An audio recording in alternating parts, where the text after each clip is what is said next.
오늘은 추수감사절 예배로 이렇게 드리게 됩니다. 그런 생각을 저는 종종 한번 해보게 됩니다. 하나님에 대한 그 은혜에 대한 감사보다는 문제 해결 혹은 잘 되기를 바라야 하여 간구하는 것들이 훨씬 더 하나님 앞에 더 많지 않나, 그런 생각을 종종 해보게 됩니다. 오늘은 특히 추수감사절 예배가 하나님에 대한 은혜에 대한 감사로 정말 영광 돌려드리는 예배가 되기를 주님의 이름으로 축원을 드립니다. 지금 인천 서구라든지 지금 의왕 그리고 안산 여러 지역에서 지금 함께 예배를 드리는 우리 모든 지역에 있는 우리 성도들에게도 감사가 넘치게 되고 하나님 은혜가 넘치게 되기를 주님의 이름으로 축원을 드립니다. 고린도서 8장 9장 이렇게 넘어가게 되는데, 고린도서 8장 9장은 헌금과 교회에 섬기는 일에 대한 내용이기도 합니다. 예루살렘 교회가 어려워졌다는 얘기를 듣고 각 교회들이 이제 예루살렘을 돕기로 결정을 합니다. 그래서 각 교회들이 이제는 교회들을 섬기는 일을 위하여 헌금을 이렇게 하게 되죠. 근데 고린도 교회도 처음에는 참여를 했다가 여러 가지 갈등, 문제, 어려움 이런 것이 오면서 그 헌신하고 돕는 일을 멈추게 된 겁니다. 그래서 디도를 통하여 이제 고린도 교회가 회개하고 하나님의 은혜를 회복했다라는 소식을 듣고 그렇게 헌신을 시작을 했던 그 중심을 회복해서 하나님의 은혜에 같이 참여했으면 좋겠다라고 하는 내용이 오늘 읽었던 그 고린도서 8장 1절에서 15절까지 이렇게 내용입니다. 저는 믿는 집안 가정에서 태어났습니다. 그러니까 어릴 때 저는 사실상 믿음이 없었어요. 그러니까 교회를 믿음이 있어서 나가다기보다는 그냥 어머니가 나가라고 하니까 이렇게 교회를 이렇게 다니게 됐었습니다. 그러니까 어머니가 어떻게 신앙생활을 하는지를 옆에서 보면서 저는 자라게 되겠죠. 그 믿음이 없다 보니 이해가 안 가는 거 투성이었어요. 어머니가 하시는 것 중에 그 중에 하나가 어머니가 예물을 드리고 헌금을 드리는 부분이 저는 이해가 되지를 않았습니다. 왜냐니까 어릴 때 형편이 좋지를 않았어요. 그런데도 어머니는 항상 예물을 준비하는 걸 이렇게 봤습니다. 그것도 그냥 준비하는 게 아니라 다리미로 돈을 깨끗하게 다려가지고 성경책 안에 넣고 거기다가 봉투에다가 기도 제목을 이렇게 적으세요. 형편이 좋으면 어릴 때 그러려니 하겠는데 형편도 안 좋은데 그렇게 하는 게 너무 저는 이상하게 보이는 겁니다. 그러니까 당장 제가 어린 마음에 뭐가 갖고 싶다라고 하면 없대요. 근데 헌금할 게 있어요. 그래서 어떤 생각이 들었냐면 하나님이 돈을 요구하실까?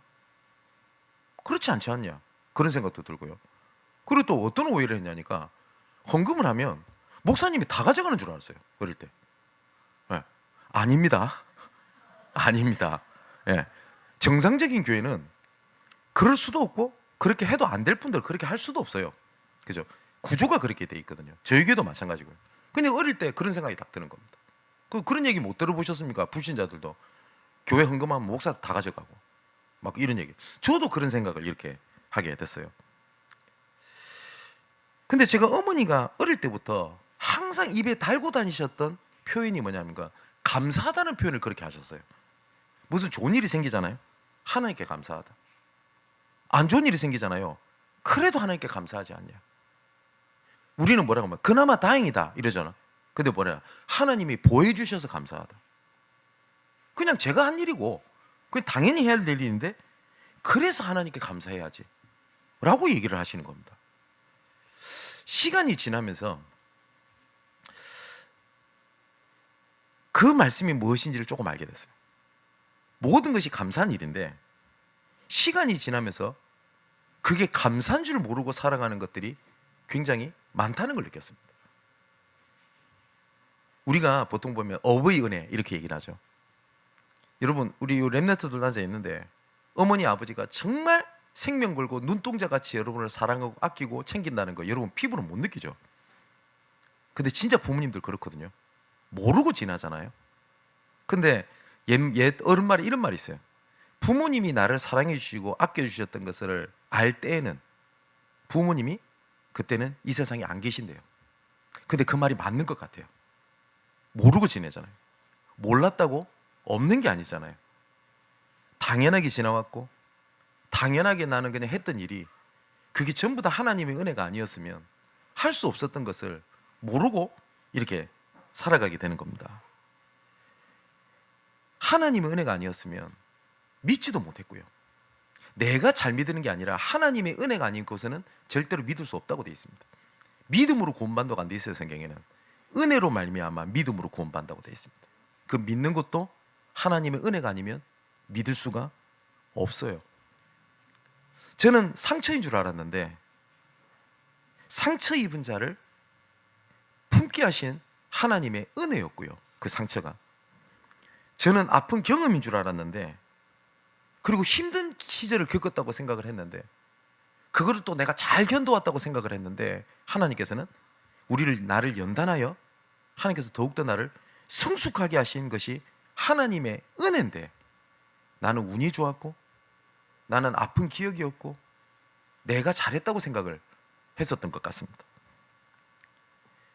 나는 운이 좋았어 라고 생각해 모든 것도 하나님의 은혜가 아니라 하나님께서는 조용히 나를 붙잡고 계셨던 하나님의 은혜입니다.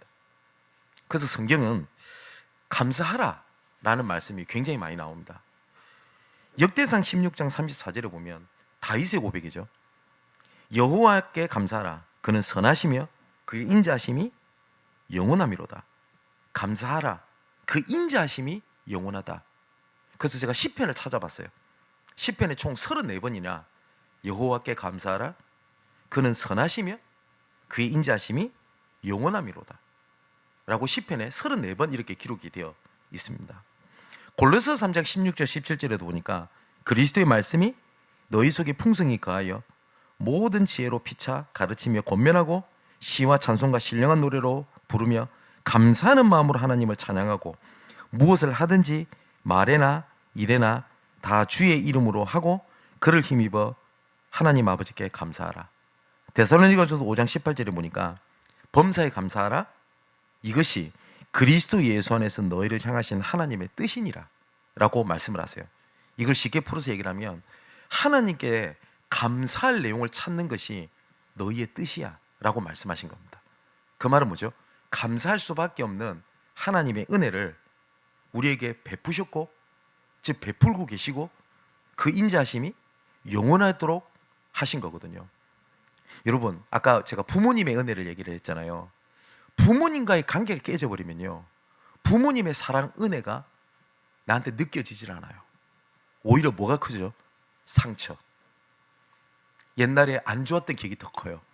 근데 부모님과의 관계가 원만하면요, 부모님 얘기만 들어도 우는 자녀들 있죠. 그죠? 여러분 어떠십니까? 하나님의 은혜, 하나님의 감사라는 말씀을 들었을 때 내 가슴이 냉랭합니까? 혹은 가슴이 뜁니까? 그게 내 영적 상태입니다. 성경은 뭘 말씀하고 계시냐니까, 그게 죄야.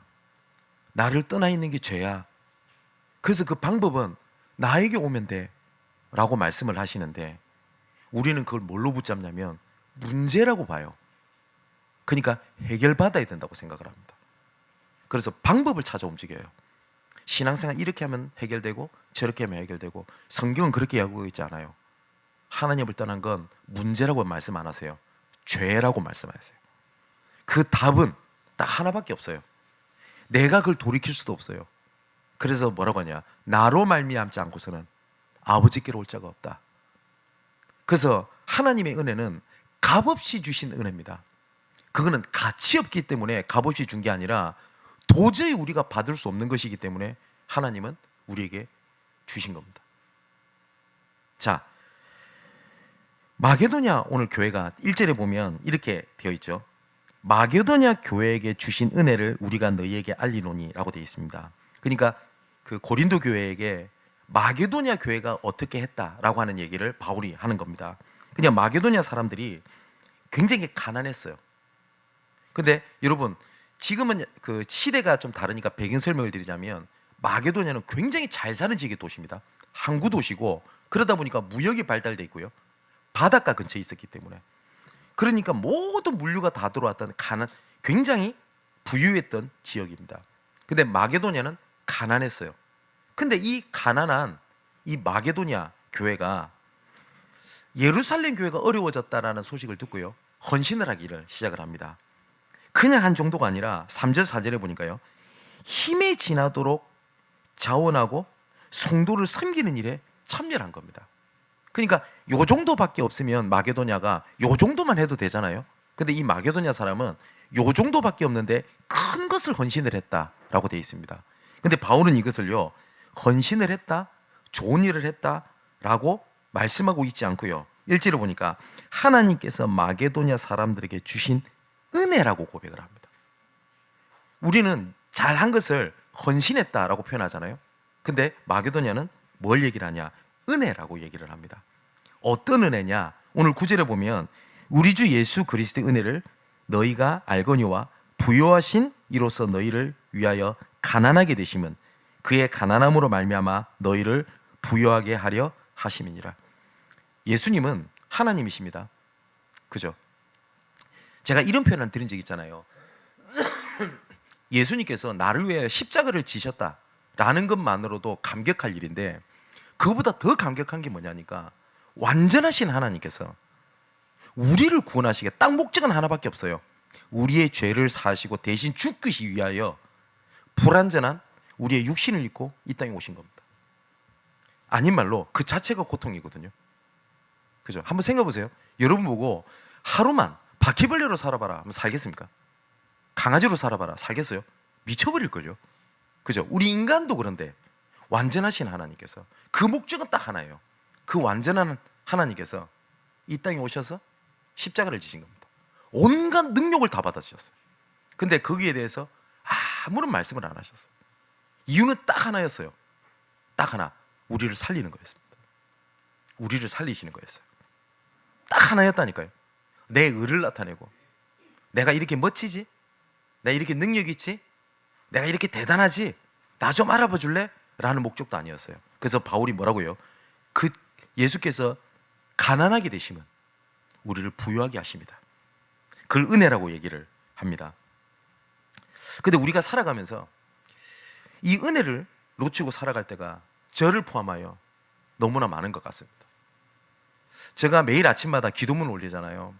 근데 이 기도문은 우리 성도들이 읽었으면 좋겠어. 혹은 내가 그런 목적으로 올리는 게 아닙니다. 여러분 아시는 분 아시죠? 우리 교회는 거의 새가족이 많죠. 근데 새가족이 기도를 어떻게 할지 모르겠습니다 라는 얘기를 듣고 제가 하는 기도를 그냥 적었어요. 이렇게. 그래서 올리다 보니 이게 거의 뭐 문화가 돼가지고 제가 매일 아침 일을 올리거든요. 근데 제가 아침마다 기도할 때, 특히 이번 주는 추수감사절이라서 이런 생각이 들었어요. 내가 하는 기도가 혹시 하나님께 감사, 하나님께 영광보다 문제 해결 해주세요, 아니면 하소연, 혹시 이런 게 있지 않을까? 그런 생각을 이번 주에 특히 좀 해봤던 것 같습니다. 하나님 은혜보다는 된다, 안 된다, 깨달았다, 못 깨달았다, 응답이 있다 없다, 내 기준에 뭐가 이루어지지 않으면 나에게는 은혜가 없는 것처럼 보이는 거예요. 제가 아까 부모님 말씀을 드렸죠. 부모님 가슴에 가장 못 박는 얘기가 뭔지 아십니까? 제가 그 얘기를 정말 많이 했기 때문에 부끄러운 마음으로 말씀드립니다. 나한테 해준 게 뭐 있어요? 그것만큼 부모님 가슴에 못 박는 말 없어요. 그죠? 근데 제가 그런 얘기를 많이 했어요. 내 기준에 내가 원하는 대로 안 됐다는 거죠. 내가 원하는 거 안 해줬다는 거죠. 근데 부모님은, 여러분, 세상에 어떤 부모도 악한 부모라도 자녀에겐 좋은 걸 주고요, 아무리 악한 부모라도 자녀에겐 착하게 살아라고 얘기하는 게 부모예요. 그죠? 그래서 하나님의 아가페 사랑을 우리가 간접적으로 느낄 수 있는 것이 부모님의 사랑이라고 얘기를 합니다. 근데 우리가 하나님 앞에 그러고 있을 때가 되게 많은 것 같아요. 나는 응답이 왜 없지? 왜 하나님은 가만히 있지? 나를 왜 사랑해 주지 않지? 하나님은 계속 그 은혜와 사랑을 말씀을 하고 계시는데 말입니다. 우리에게 하나님이 주신 은혜의 근본이 바로 구원이거든요. 이것을 놓치면 사실상 다 놓친 겁니다. 그죠? 계속 제가 부모님을 비유해서 말씀을 드리는데, 부모님이 우리를 존경하고 부모님의 사랑을 알 수 있는 가장 큰 게 뭔지 압니까? 나를 낳아주신 은혜입니다. 그죠? 우리 육신을 낳아준 것도 감사한데 하나님께서는 우리를 구원하셨어요. 근데 그 구원의 은혜에 대한 감사가, 그리고 감사가 나한테 없다면 나는 영적으로 병든 거고, 그게 신앙생활의 위급사항입니다. 내가 뭘 해줘서 감사하다, 그것도 감사한데 나를 그냥 구원하신 그 자체에 대한 감사가 없다, 그럼 내가 영적으로 점점 나는 병들어 가고 있는 거거든요. 요한복음 5장 24절에 보니까 내가 진실로 이르노니 내 말을 듣고 나 보내신 이를 믿는 자는 영생을 얻었고 심판에 이르지 아니하나니 사망에서 생명으로 옮겼느니라. 하나님께서는 사망에서 생명으로 옮기신 하나님의 방법이 뭐였냐니까 하나밖에 없었어요. 뭐냐면 죽어야 돼요. 대신 죽어야 돼요. 근데 대신 죽으려면 조건이 있어요. 죄가 없어야 돼요. 우리하고 똑같은 사람이어야 돼요. 그리고 이 죄를 가지고 속이는 이 사단을 이길 수 있는 힘이 있어야 돼요. 그런 능력자여야 돼요. 그런데 이런 사람이 없을 뿐더러 있다고 해도 나를 위해서 대신 죽겠습니까? 없단 말이에요, 이 세상에. 그래서 하나님의 방법이, 하나님께서 직접 우리하고 똑같은 육신을 입고 이 땅에 오신 겁니다. 그 십자가에 달리셨어요. 아까도 말씀드렸듯이 딱 하나, 우리의 구원밖에 없어요. 목적은 딱 하나밖에 없어요. 사단을 꺾기 위하여 예수님께서 육신 입고 이 땅에 오신 게 아닙니다. 예수님은, 하나님은 사단은요 덤비지도 못할 뿐더러 말씀으로 천지를 창조하신 이께서 사단을 무너뜨리려 말씀으로 끝나요. 맞죠? 그 증거를 보이셨습니다. 마태복음 4장에 사단이 예수님을 속이는 것을 어떻게 했죠? 내가 죽어서 해결하셨나요? 말씀으로 꺾으셨습니다. 그죠? 예수님께서 육신을 입고 오신 것은 사단을 꺾는 목적이 아닙니다. 우리를 구원하시기 위한 겁니다. 그래서 십자가에 달리사 요한복음 19장 30절에 뭐라고 말씀하셨냐? 내가 다 이루었다 라고 예수님이 선언을 이렇게 하셨습니다. 자, 계시록 12장 10절 12절에 보니까 이 구원을 어떻게 설명하고 있냐니까요. 내가 또 들으니 하늘에 큰 음성이 있어 이르되 이제 우리 하나님의 구원과 그 다음에 능력과 나라와 또 그의 그리스도의 권세가 나타났다 라고 되어 있죠. 그러면서 12절에 그러므로 하늘과 그 가운데 거하는 자들은 즐거워하라. 여기에서 네 가지를 얘기합니다. 구원과 능력과 하나님의 나라와 권세를 말씀하십니다. 이것을 십자가에서 다 이루신 겁니다. 근데 그 예수님이 아까도 말씀드렸듯이 십자가에 못 박힌 이유는 딱 하나밖에 없어요. 한번 생각해 봅시다. 가정법을 예를 드는 거예요. 전 세계 70억, 지금 80억입니까? 정확히 모르겠네요. 어쨌든 70억 인구가 다 의인이에요. 다 의인이라. 죄가 없어, 예를 들어. 근데 나만 죄인이에요. 나만 구원을 못 받았어. 그래도 하나님은 나를 위하여 십자가를 지십니다. 그래서 예수님은 우리를 구원하신 게 아니라 나를 구원하신 겁니다. 어떻게 구원하셨냐? 이사야 53장 3절에서 6절입니다. 그는 멸시를 받아 사람들에게 버림받았으며 강고를 많이 겪었으며 질고를 아는 바라. 마치 사람들이 그에게서 얼굴을 가리는 것 같이 멸시를 당하였고 우리도 그를 귀히 여기지 아니하였도다. 예수님을 귀히 여기지도 않았어요. 그냥 종교 중에 하나. 그런데 4절에요. 그는 실로 우리의 질고를 지고 우리의 슬픔을 당하였거늘 우리는 생각하기를 그는 징벌을 받아 하나님께 맞으며 고난을 당한다 하였노라. 그가 찔림은 우리의 허물 때문이요 그가 상함은 우리의 죄악 때문이라. 그가 징계를 받음으로 우리는 평안을 누리고 그가 채찍에 맞음으로 우리는 나음을 받았도다. 우리는 다 양 같아서 그릇 행하여 각기 제 길로 갔거늘 여호와께서는 우리의 모든 제약을 그에게 담당시키셨도다. 하나님께서 구원을 베풀어 줄게 라고 하면 진실로 막 애절하고 그리고 기다리고 하지도 않았어요. 그러지도 않았다니까요. 그래서 로마서 5장에는 바울이 이렇게 얘기를 합니다. 우리가 아직 죄인되었을 때에, 우리가 아직 연약할 때에, 우리가 하나님과 원수가 되었을 때에 우리는 바라지도 않고 원하지도 않았어요. 그런데 그 하나님께서는 예수님을 보내사 십자가 위에서 자기에 대한 사랑을 확증하셨느니라. 그게 하나님이 우리를 향한 용서였어요. 용서는 상대방이 진정으로 뉘우칠 때 해주는 게 용서죠. 그게 맞죠. 근데 하나님의 용서는 그러지도 않았어요. 근데 용서하신 거예요.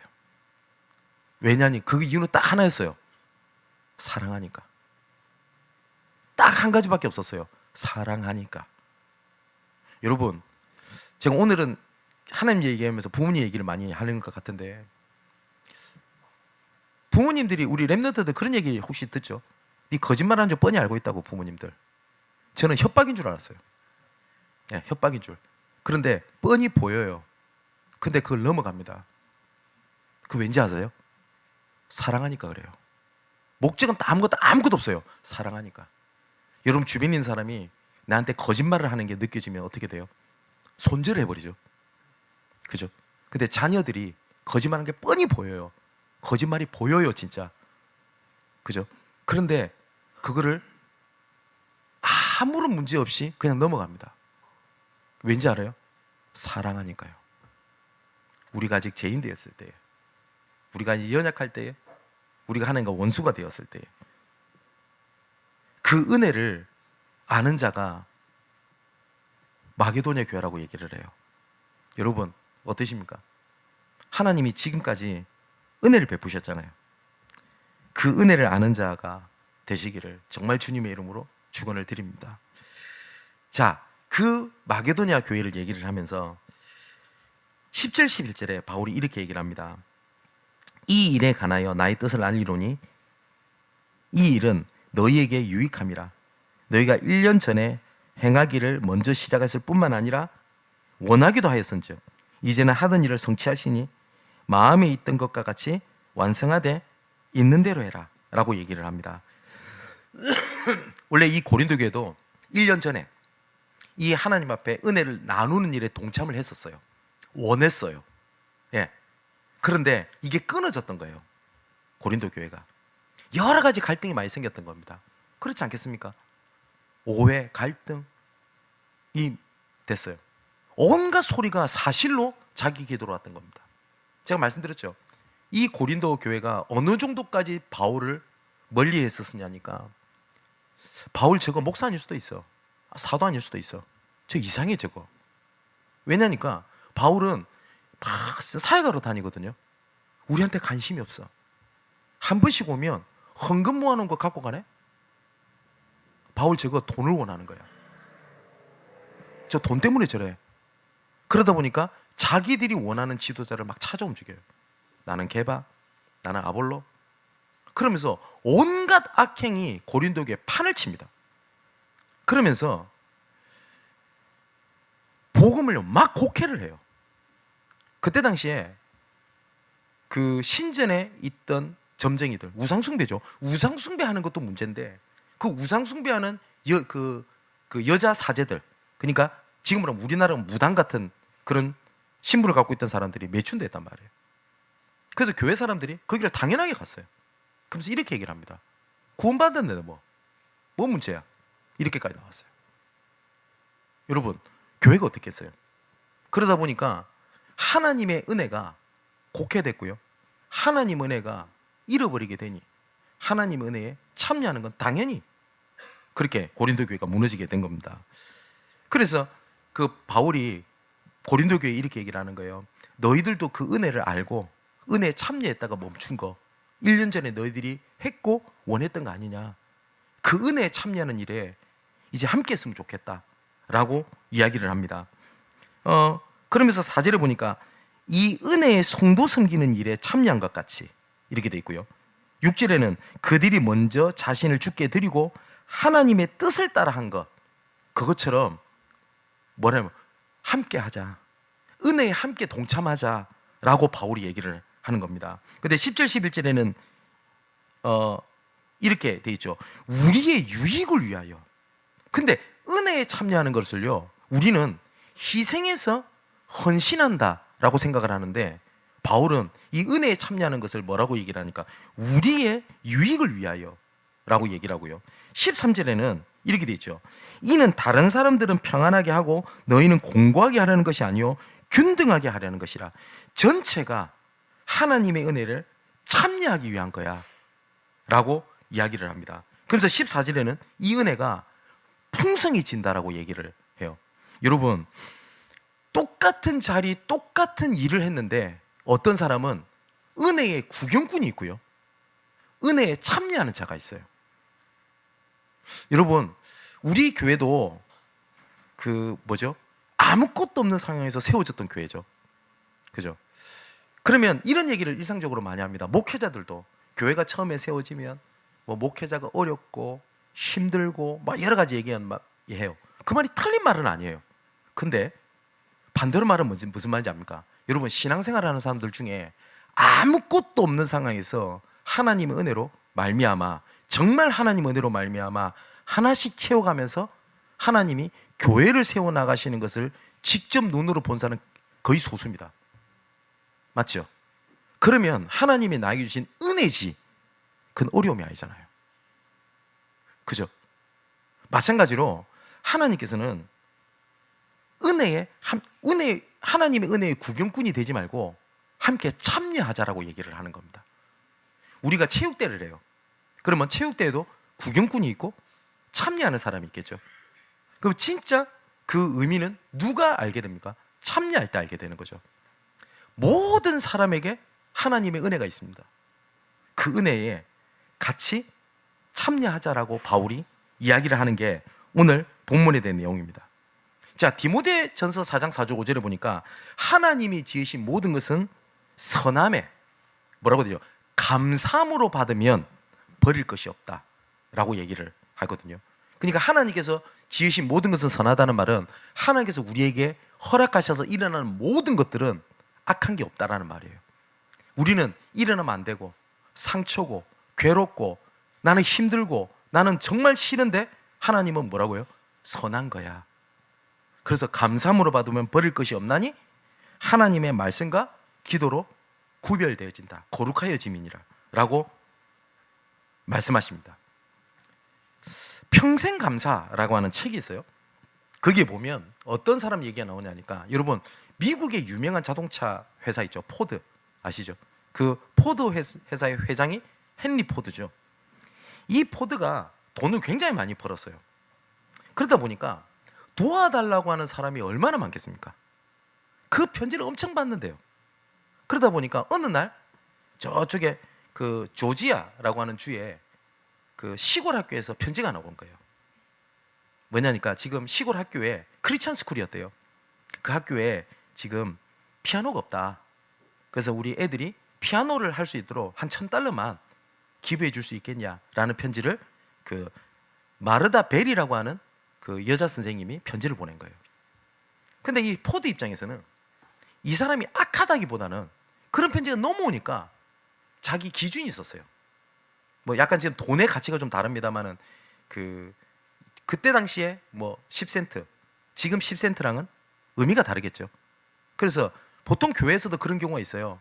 혹시 어려운 사람이 오면 교회에서는 딱 정해놓는 겁니다. 5,000원 이렇게. 근데 헨리 포드도 정해놓은 거예요. 뭘 해놓으니까 10센트 그냥 보내주는 걸로. 근데 그 작은 돈일 수도 있지만 그리 큰 돈은 아니거든요. 근데 포드 입장에서는 작은 돈이 아니에요. 그죠? 그게 100군데, 1000군데, 10,000군데가 들어오면 어떻게 됩니까? 그죠? 그래서 10센트를 이렇게 보내준 겁니다. 근데 그 마르다 벨이라고 하는 이 선생님이 그 10센트를 받아요. 봉투에 있는 거를 받고 난 다음에 보통 어떤 생각을 하죠? 겨우 요거? 저 돈 많은 사람이? 그게 아니라 이 벨이 여자 선생님이 학생들한테 이렇게 얘기를 합니다. 하나님이 저분을 통해서 은혜를 주셨어. 그럼 이걸로 우리가 하나님이 주신 거니까 뭘 할 수 있을까? 할 수 있는 게 없잖아요. 그래서 뭐 하니까 땅콩 씨앗을 삽니다. 그래서 그 씨앗을 사서 10cm의 값어치를 사요. 그러고 난 다음에 정말 감사함으로 학생들과 함께 땅콩 그 뭐죠? 밭을 일궈냅니다. 근데 이게 웬일입니까? 땅콩이 너무 잘 돼요. 그래서 가장 첫 번째 했던 일이 뭐냐니까 좋은 땅콩을 딱 구별해가지고 포드한테 보냅니다. 당신이 그때 우리 애를 도와주셨던 은혜 너무나 감사합니다. 근데 그 편지를 받고 포드가 기억이 안 나는 거예요. 왜? 자기는 그냥 의례적으로 연락이 오면 10센트씩 보내주는 거. 그걸 가지고 감사함으로 했다는 게 포드가 은혜를 받을 뿐만 아니라 잊지 않았던 감사를 하게 된 거예요.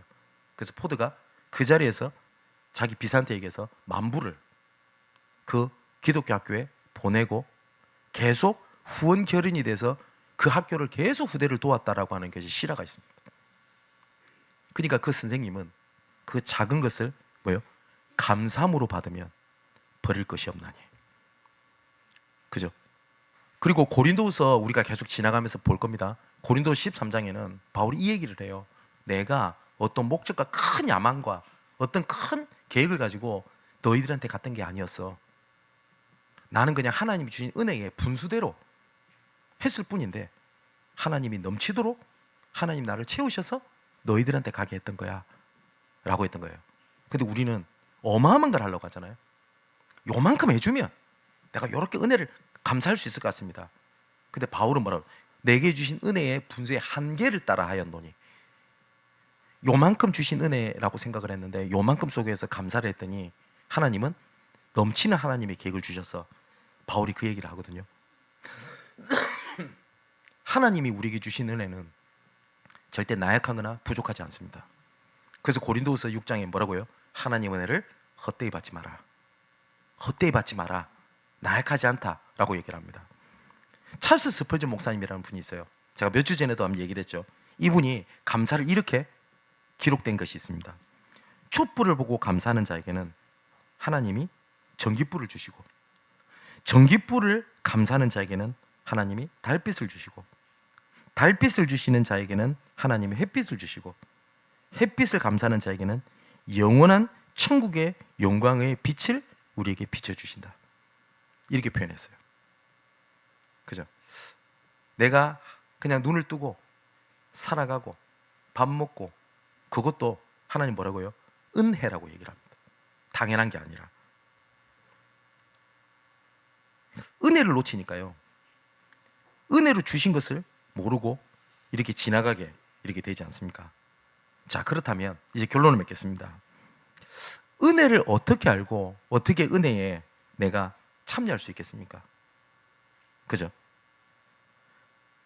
하나님의 손을 잡는 은혜가 있게 되기를 주님의 이름으로 축원을 드립니다. 하나님께서는요, 단 한 번도 우리에게 내미신 손을 거드신 적이 없어요. 내밀었는데 안 잡아. 우리 같으면 때리치아버려라 이러면서 집어넣잖아요. 하나님은 단 한 번도 내미신 손을 거둬들이신 적이 없어요. 하나님께서는. 여러분, 사랑은요 교류입니다. 여러분 짝사랑해 보셨어요? 혹시 학창 시절이든 짝사랑요 힘듭니다. 왜냐니까 일방통행이거든요. 그죠?